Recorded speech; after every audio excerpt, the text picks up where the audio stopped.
Okay, chapter 1, Baby Joey. So yeah, this was a tough chapter. Literally, this was a tough chapter in my life. The book starts out with me waking up completely hungover and absolutely lost in a welfare motel, trying to register where I was and who I was with when I realized my 3-year-old son is in the room with me and I am just a complete mess and I am absolutely hungover. So, my first feeling when I woke up in the morning was, oh shit, I'm still alive. And this is not a nightmare. I'm actually living it. So literally that was despair the moment that my brain clicked on after sleeping. And back then my mornings pretty much all started that way. I all right, you kick in, you do what you're doing. If any of those of you that have been in a situation where your life is just very tumultuous and you're really struggling on a daily basis, you just kind of pick up where you left off the day before. You go through the motions and you function. So get up and I've got my son to feed and to take care of and I'm living in this really shitty motel, so it's not like I have a kitchen or even a refrigerator or even any groceries. So I'm left scrambling trying to figure out how I'm going to feed him, and that was pretty much a predicament most days. So down the road from us, and this was taking place in West Springfield, Massachusetts, back in the 1987, as a matter of fact. And there was a diner down the road, and we had gone in there a couple of times. And on one occasion, I had like $3, right? So back then, you actually could get a meal for about $3. So got something for Billy, and the gentleman behind the counter noticed, and he came over and he brought 2 plates of food for the $3. And I was like, well, I don't have enough for that. And he's like, I got you. And from that moment forward, every time Billy and I went in, and we would probably do that like 2 or 3 times a week. And it was really desperation on my part when we did that, because I needed to feed my son and I needed to eat as well. So this guy bless his heart, and I've never found out who he was. I've never seen him again. But I do know that he was one of the angels that were placed in my path. There's no doubt. So anyways, here we are. We're in this motel.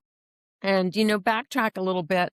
My life up until that point had not been an easy one. I didn't leave a fairy tale and then all of a sudden pop into this crappy hotel situation. So I was at the age of 16. My parents had divorced and my mom had decided that she was going to leave Massachusetts and take all of my siblings. I'm the oldest of 8 kids, take all of 7 of them and move to Florida and be with her family. So she gave me an option. She said, either find a place to live or come with us. So I chose find a place to live because I was pretty much done with the chaos. And although I was going to miss them greatly and I was going to miss my siblings tremendously, I just knew that I needed to stay.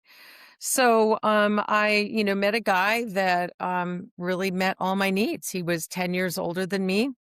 He made money. He had a stable job. He had a house. He had food, and he was super kind.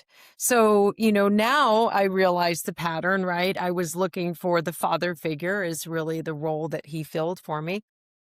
Because I really didn't have that as a child. So we end up together, and I'm just a nightmare. Like I truly am. I absolutely own that. I had no business jumping into somebody's life like that.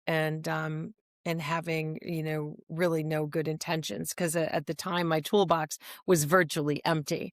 And that means the tools that you accumulate as a child growing up, you bring to the table and you bring those tools to your relationships and you hone them and you develop new ones, right? Well, I came with 0 tools, and the only thing I had in my toolbox were some twisted tools, right? So they absolutely worked backwards. I really was coming to the table with not many skills at all. So I drinking and drugging and just escaping the pain in any possible way I could was exactly what I did. That was what I felt my position in life was. If I was going to have to live, and trust me, I did not want to, if I was going to have to continue to wake up in the morning, I was going to drown out the pain. That was really, truly how I was getting through my days from my teenage years right up until here I am, pregnant with this child. So, Billy and I, that's my son. Let me pause here for a minute. So, I'm living with this guy. His name is Butch. And, he's doing the very best that he can for me. He's trying to instill some rules and some values and things. And I am just completely going off the rails. I mean, all I'm doing is partying. So we end up, when I was 18, I got pregnant and had my first son, Bill, when I was 19. And, I am now trying to function as a mother in addition to trying to still function as a person. And it just really wasn't going well. I was struggling pretty hard. I didn't have any support. I didn't have any family in my corner that was, like an older aunt or a parent or somebody that was like, hey, you're kind of going down the bad road here. You might need to straighten your shit out because you're now a mom. I didn't have anything like that, right? And Butch did the best that he could, but I wasn't going to listen to anything he said. So I find myself, just going through life and just really not even wanting to go through life. I truly didn't. And I'm struggling as a parent and I'm feeling really, really, really, really doubtful that I'm supposed to be the parent. Like I am doubting how in the world, if there is a God, how did he screw up so bad that he put somebody like me in charge of this perfect child? Couldn't understand it, right? Couldn't understand it at all. So I decide a couple years in, Billy's almost 3 years old at this point. I'm like, you know what? I've got to get out. I've got to start and just get out of this world that I'm in because I feel like a brick wall is in front of me. I had zero plan. I had no idea where I was even going to go. I just knew I needed to go. I go and I have nowhere to live. So, right. I had no plan. So I end up in this, I go to the system. I go to social services and they find me a shelter to go live in. And the shelter is in this section of the Springfield area that's really not, it's horrible for anybody that has to live there. It's a very difficult place to be. And, it was all moms and children and everybody's struggling. Everybody's having a hard time.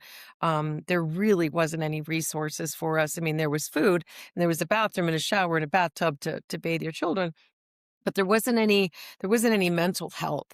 There wasn't anybody that was saying, okay, here you are completely derailing right now. So let's like triage you and try to get you in a position where you can focus, understand you've got this responsibility, understand that you can do this, understand that you've got support, and then move you in the proper direction. There was zero. That was not happening. That was not even an option. So we lived there for way too long. It was probably only a month, but it felt like 6 years. So, every morning we'd get up and we're on the third floor. There's no air conditioning. It's hot. And, we're just existing. We're existing. Like nobody's talking to us. Nobody wants to play with my son. I'm pretty much the only white person there other than some staff members. And, you just really feel that was my first experience of what it probably feels like to be a minority and to have people look down on you and hate you simply because of how you looked. And I'm going to tell you something, that's a shitty feeling. Um, it's a really tough one. And, my heart goes out to people that still have to deal with that crap. That's a whole different book. But anyways, so Billy and I would just every single morning we would leave. I'd get on the bus and I had nowhere to go, but I knew that I had to get out of there. I had a little bus pass. Nobody ever told me where the hell the bus pass went, but we'd go to parks and we'd go hang out. We'd come back at night and, try to sleep and wake up the next day and do the same thing. So eventually I must have graduated or something, because they gave me a pass to be in my own place that happened to be in this hotel that everybody deemed the welfare hotel. I don't think anybody really paid to be there except for the drug dealers. But we were thrust into this one room motel room, which I'm still uber grateful for. Trust me, when you have nowhere to live, you're very grateful to have even a shitty hotel. Okay, so I've got a playpen for Billy to sleep in. And that's pretty much it. There's no, like I said, there's no refrigerator, there's no cooler. You're just kind of winging it every day, trying to figure out food.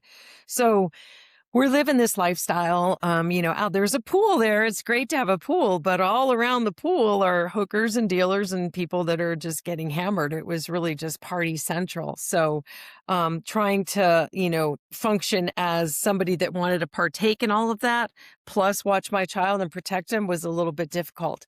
And it really, thank God, all I can say is thank God, Billy made it through this and everything was okay. So I meet Carlos, and boy, he was just exactly what I needed. Somebody that would give me attention, somebody that saw me, somebody that saw my son, taking us out for meals. And of course, he's like providing me with what I wanted, drugs and alcohol. So I'm, getting by with that, feeling like I hit the lottery. But, really what I'm doing is the devil grabs a hold of me and I'm just going down, down, down. But aside from that, I'm going through the motions. This nice guy is offering to take us to New York City. We're going to go to New York City on some trips. Yeah, this is great. And why don't you drive? All right. So I'm driving. He's in the back. I'm like, that's kind of weird that he wants to sit in the back, but he said he's more comfortable and he's relaxing, right? So Billy's back there in his car seat. He's back there. Front seat's empty. White girl driving, coming into the Bronx. I don't even know this. I don't even recognize what's happening. All I could see, and I was so depraved and I so badly wanted somebody to see me and I wanted to matter that I just did these things. And I just figured driving to New York City and him dropping Billy and I off on a park for a couple of hours while he went and did some work made great sense. I never questioned what he was doing. Never even questioned what he was doing. So we come back one night. We had done this trip maybe three or four times by now. We come back and we pull back into the hotel parking lot and I see this big, huge lock on the door. I'm like, what the heck is that? And then he just starts yelling, get out of here. Just get out of here quick. And then it dawns on me, something is going on and I'm now a part of it. And we go ripping down the road and he tells me, turn, turn, turn, turn, turn. And, this is way before cell phones. So he's not able to call anybody. I'm not, certainly nobody I could even call for help anyways. And we end up at this bar. He runs in and short time later, all these people show up. We're in the back parking lot and they just start dismantling the car and taking the doors off and the panels off and all the under the seat. And like, I'm just like, what the hell's going on? And I just see all these bags of Coke and I'm like, holy crap. Oh my God. There's me and Billy standing on the side of the parking lot while this is happening. All right. This is not good. This is definitely not good. And shortly after that, I find out I'm pregnant. So I'll never forget that. I will never, ever, ever forget exactly where I was sitting and exactly what I was feeling when I took that pregnancy test. I about stopped breathing at that point. And I didn't say anything for a little bit because I actually thought I was in denial. I actually was like, if I don't talk about it, maybe it's really not there. Maybe this is really not happening because I honestly didn't know what the hell to do. And I realized, well, it's not going to change. I am pregnant and I need to figure out what I am going to do about this. So, I was adopted and I'm thinking, wow, you know what? That's what I'm going to do. I'm going to place this baby for adoption. I'm going to give him to a family that, wants a baby and perhaps is not able to have a baby. And there's no way I can take care of Billy and a baby and me There's just no way. And I'm laying there looking at my son like, what the hell am I doing? What am I doing? Like, it's just this really horrible, bad movie that I'm in right now, that I've got this little baby, this sweet little innocent 3-year-old guy who's depending on me and trusting me for everything, for how he's going to live, how he's going to grow up, how he's going to feel about himself, how he's going to experience the world. I mean, and I am like this mess like this. So I figured Carlos was going to be on board with it. I'm thinking he doesn't want me around. He certainly doesn't want a baby. So sitting down one night and everything's nice and calm. Billy's sleeping and I spring it on him. And he just comes unglued. You absolutely are not giving away my baby, blah, blah, blah, blah, blah. And he just starts freaking out and he's getting all cultural, because, and I get it. I get it. He's, he was Puerto Rican and, it's just culture. You just don't do that. You take care of each other. It's a very, very family, tight, nucleus, so I'm understanding where he's coming from, but there's no way he's taking this baby. It's not happening. So then he tells me, he's like, my mom will take the baby. I'm like, well, I don't even know your mom. He's like, my mom's in Puerto Rico. We bring the baby down there. And I'm like, yeah, that is absolutely not happening. So I just had to zip it. I had to keep my mouth shut because I was not going to argue. I was not going to win. There were guns, right? So, not that I felt that he was going to shoot me, but I'm like, I better just keep my mouth shut here.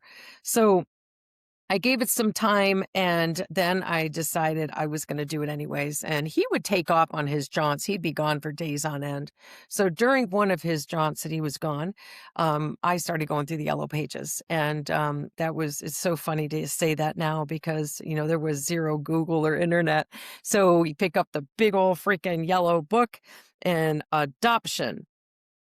Oh my God, there must have been 26 pages of adoption. And I'm like, wow, all right, there's a lot of options here. So how the heck do you figure out which one, right? How do you know?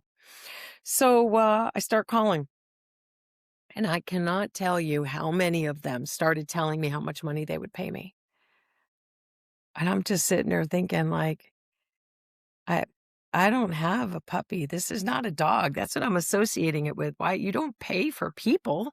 What the hell is this? I said, no, no, no, you don't understand.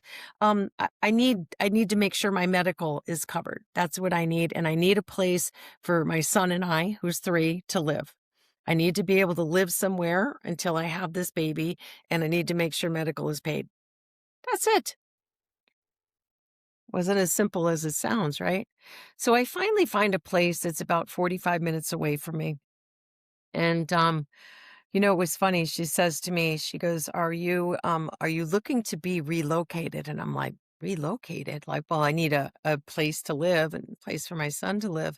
And I need to kind of hide from the father, but I'm not looking to relocate. Like, I'm not ashamed that I'm pregnant, going to be placing this baby for adoption. And that's exactly what she meant. Apparently there was a large number of people that did feel better, not letting anybody know. So they would just kind of go visit an aunt somewhere for 9 months, and I'm like, no, I'm good. I am totally like, I really don't give a shit what people think. Right. So, that is the least of my concerns at that point. I just needed safety. And I knew that if I was going to defy him, I needed to be safe and Billy needed to be safe. So, she was able to, this woman, her name was Nancy. And, man, I tell you what, when angels show up, they show up named Nancy. So she found, on her own through her church, she found a couple that was willing to let us live with them.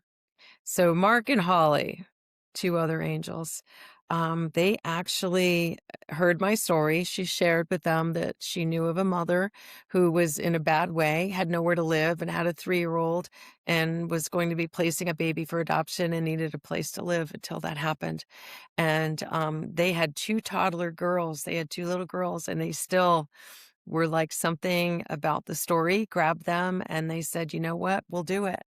And man, what a blessing. When Billy and I first showed up at that house, it was so clean and safe and everything was fresh and like Man, I've never lived in a place like that before. So when I, was a kid, um, nothing was clean or fresh like that. So it felt really, I was very nervous that I was getting to stay there. I kept feeling like somebody was going to figure out who I was and they were going to make us leave because, I was junk and I didn't belong in such a beautiful place.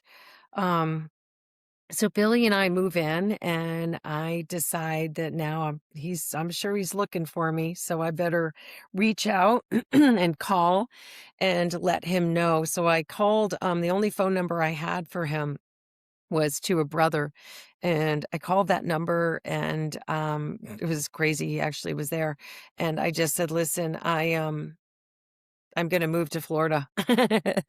Gonna move to Florida and my mom's gonna help me raise the baby." Yep, big ol' eye came flying out. Oh, that was just perfect, right? So he was like, "Well, no, I wanna be there for you and I wanna be there with the baby." And I was kinda like, "Oh, don't worry about it. We got this. We're gonna come back after he's born and everything. I'll reach out and we'll come back." I just made up a bunch of bullshit. And honestly, I didn't have any bad feelings about it. And to this day, I don't either. It was a way for me to safely extract myself from a very dangerous situation. So, boom, he's gone.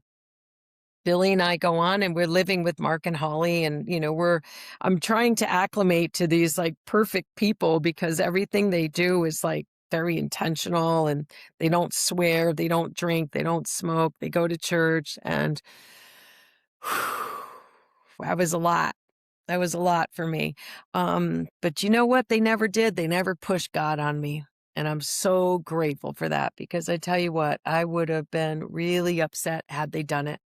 They said prayers before we ate, and I felt really good about that, but I did not want them to start jamming that on me because my background with the God word was pretty confusing and pretty just not good. All right. So it's funny. I've had people ask me because I do make reference, in chapter 1, that, my criteria for baby Joey, where he was going to go and the parents that I wanted him to have is I wanted him to believe in a higher power. So it's very interesting, that my mindset back then, I did believe in a higher power, but I don't know why. I can fast forward now and I understand why, but I had zero business believing in a higher power back then, trust me. So anyways, okay, here we are. Billy and I are moving in. We've got this great life. And I was there probably 6 months, right? And now it comes time for me to get my GED.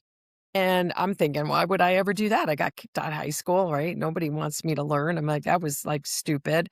And I'm just so negative at this point. Everything is negative in my world. Why would I want to get a GED? That makes no sense to me. It's useless. Fortunately, Holly and Nancy were like, and it's going to be important. We really think it's important for you to do it. And I'm like, okay, you know what? They're smarter than me. I'm going to trust them. We're going to get the GED. I did. I'd been a straight A student my entire life. So, being kicked out of school at 16 and then, a few years later going back and taking my GED, it actually felt pretty good. And that was kind of something was starting to stir in me where thank God they had me do that because I started to feel like, wow, maybe I'm not so much crap after all. Maybe, right? Some little things are starting to grow in there. So, during this process, I am going to Nancy and talking to her. She's my social worker. So, talking to her about how to explain to Billy, mommy's going to have a baby and he's going to go live with another mommy and daddy. That is super confusing to anybody, especially a toddler. And she also was counseling me. Are you going to be okay placing him for adoption, not knowing whether he ends up in a family like you were placed in? That was some pretty deep stuff, right? But I'm going to tell you something, even though I did not have God in my heart or in my mind at that time, I just knew. I just knew, and I can never, ever explain. Back then, I used to think it was just confidence. Mm-mm. That's called faith. And I just knew I was doing the right thing. So now Nancy gives me 5 non-identifying. I did not want to know who they were, and I did not want them to know who I was.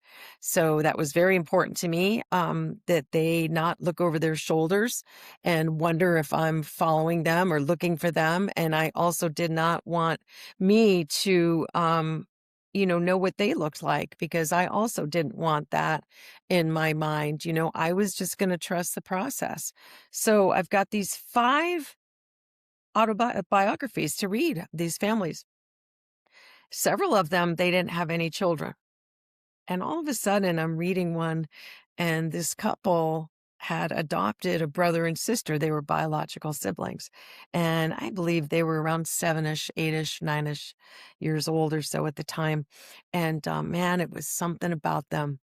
I just like read this and I'm like, it's them. It's totally them. I remembered she was a nurse and he was an engineer. And they were raising these children, and I'm just like, this is them. I have zero idea how I knew that to this day. I don't really know what it was other than I just knew. And man, was I ever right. So when I told Nancy that I had chosen the couple, she actually said, they already have children. Or is she just, doing her job, right? And I was like, Nancy, it's them. These are the people. So, okay, so these are the people. So, now it's, during this process, my mom, is really not understanding where I'm at. She's not got the capacity to really understand the shoes that I'm walking in at this time. And she's definitely not understanding that I'm considering placing a baby for adoption.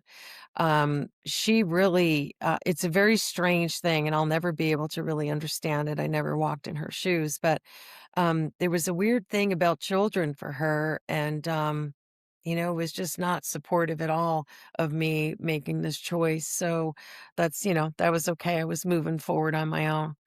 So I had gotten to a point where I was right down to getting close to delivering, and now it was time for the hospital to deal with my admission and what that admission was going to be like. So I was about 2 days away from having a planned delivery, and the hospital had called up and asked, I was going to be induced, and they had called up and asked what day and time I wanted to come in, which was really weird to me. And then she explained, she said, Carlos was just here. And I'm like, you've got to be freaking kidding me. She's like, yeah, he showed up here at the hospital looking for you. And which is weird. He would have had no idea that was the hospital I was choosing, although it was the one where, our area. So, she says, I need to know when you want to come in, because I've got to prepare somebody to be here, security to be here for when you come in through those doors. And I'm just thinking, this is just not happening. But this is really happening. Yeah. So he had showed up looking for me, and the front desk, fortunately, they put a note in my chart when he asked for me that triggered for them to call, my social worker at the hospital. And she actually backed me up and lied too. She said, oh no, Ann moved to Florida. Thank you.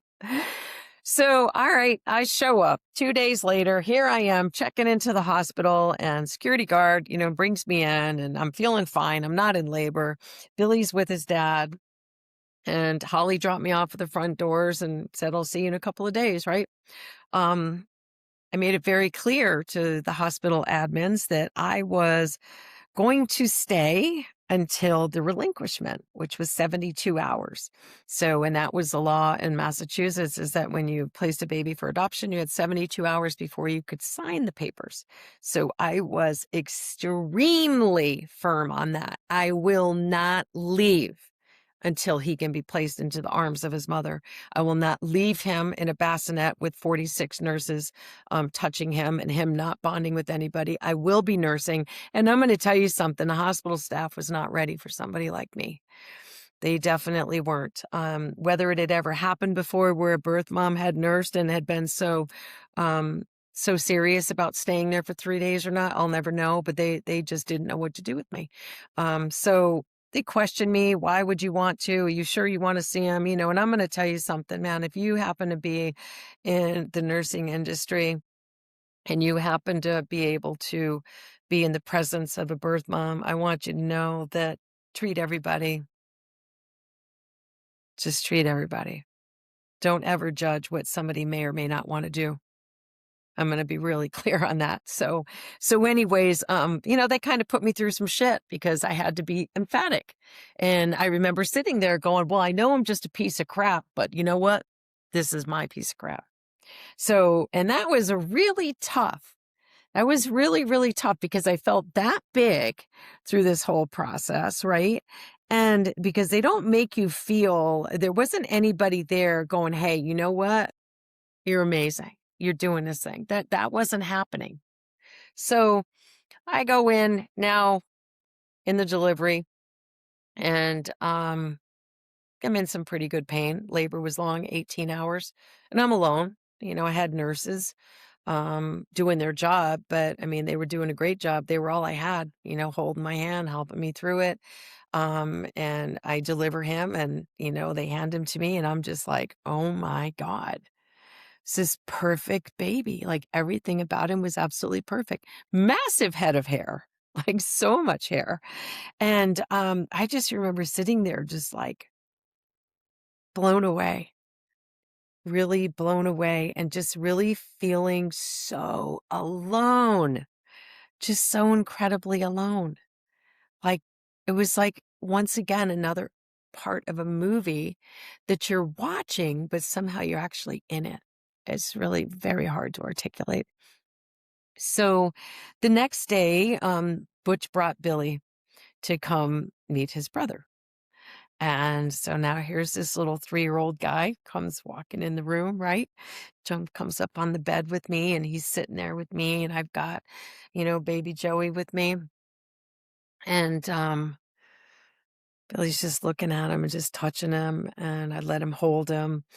And I'm asking him, I'm like, you know, how is this going to be for you when he goes to his new mommy and daddy? And he's like, I'll be sad, but I'll see him in my heart. I remember that little face saying that, man. I was just like, he is the wisest, most amazing child I've ever laid eyes on. This 3-year-old little boy, so profound. I mean, so grown up and peaceful. What a beautiful comment to make. It was really, that was pretty impressive. So, he said, how come his name's Joey? And I was like, wow, you know what? This is really funny. Because I named him after my dad. So my dad died a couple of months before baby Joey was born. And I was still living at the welfare motel when my dad was in intensive care, having his last days. And I went up to the hospital. I had already decided that I was going to be placing him for adoption. And I went up to the hospital to see my dad for the last time. And I'm sitting there with him and he was non-responsive and holding his hand. And I'm telling him, I'm like, Dad, I'm pregnant again and I'm going to be having this baby. And, I'm not doing so well right now, which he knew, he knew I wasn't doing well. He knew I had nowhere to live. And, I said, I'm going to name him after you. And he squeezed my hand. So, like, I'll never forget that. Like, he definitely knew that I was naming this child after him. Of course, once he got adopted, he was going to have a different name anyways. But so that was kind of funny, when I trying to explain to Billy that it was grandpa's name. And of course, he doesn't really get that. So now, now it's time to say my goodbyes. And I've got 3 days to do it. And I'm nursing him. And they've got me one part of the hospital where the regular people are. And baby Joey's in the baby maternity ward in his little crib. They didn't let him stay with me. This is before they used to let him. Now you can stay in your own room. That wasn't happening. And they probably wouldn't have done that because of the security issue anyway. So what I had to do was, or what I was supposed to do, was the security dude was supposed to come pick me up at my little wheelchair and bring me way on the other side of Texas in the hospital, massive hospital, and over to the maternity ward so I could spend time with him. Well, that probably lasted about 10 minutes because the first time I wanted to go over there and the security guard wasn't ready and he didn't come and I was sitting there waiting. I just took off on my own. Screw it. So made myself over there, got over to that ward. And I remember the first time I asked for him and I'm like, I'm here for my son. And they said, what's his name? And I said, well, Joey Renaud. And they're like, really? And I'm standing there waiting.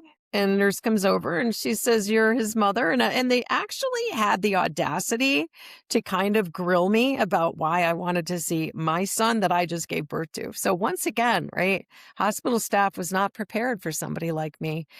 And so, yeah, it was pretty clear. Yeah, I am here to nurse him. Yes, I do want to see him. Yes, I am putting him up for adoption. Yes, I want him now. And I'm going to tell you something. That's not a cool thing to put somebody through, right? It's just not. So anyways, I didn't even have a room.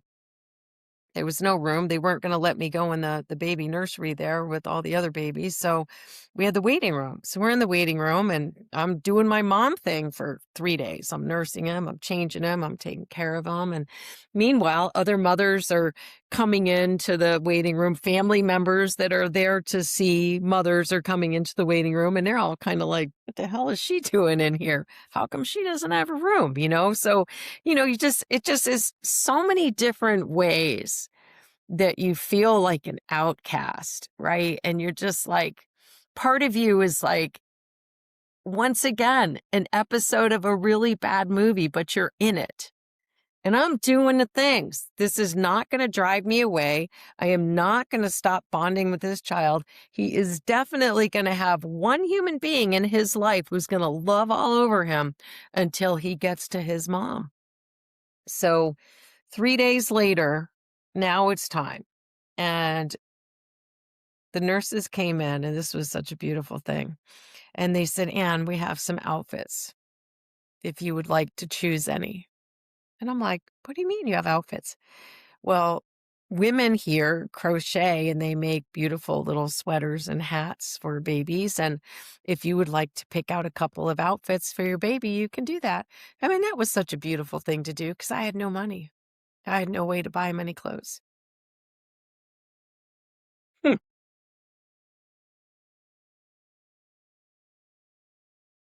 Angels. Yeah. People that give like that.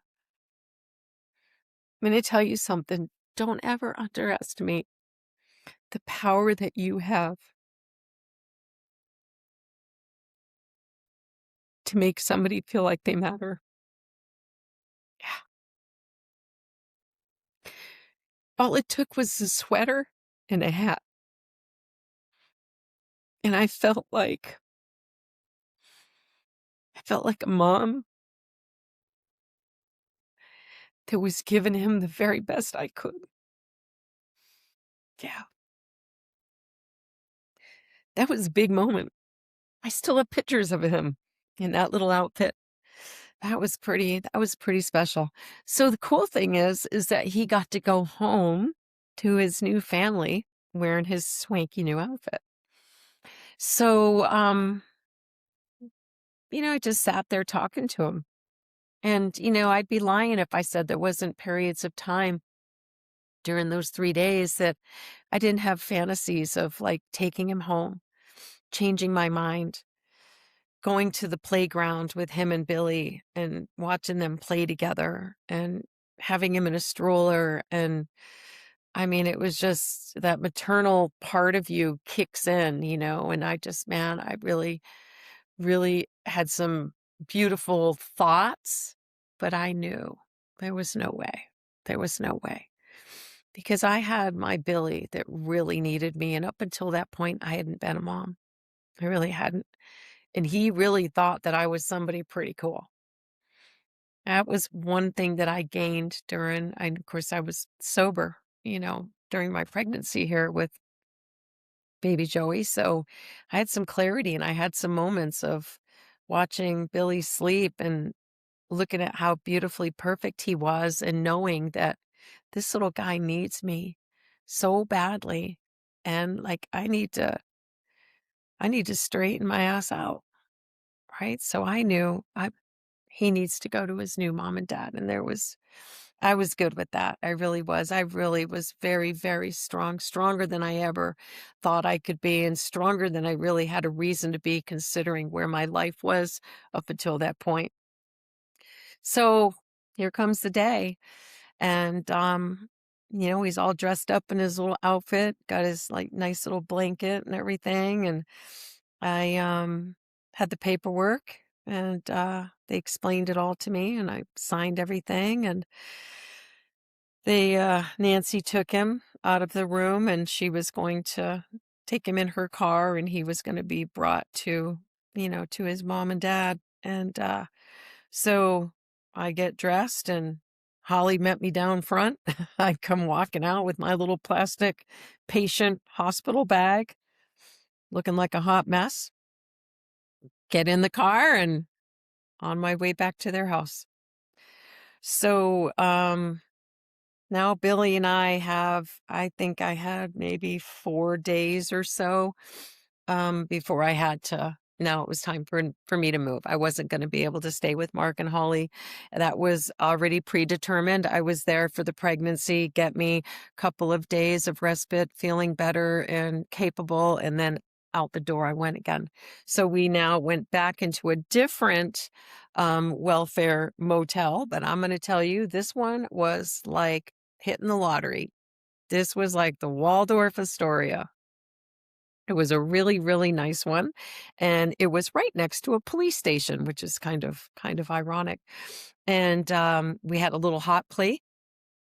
And so I was able to do a little bit of cooking.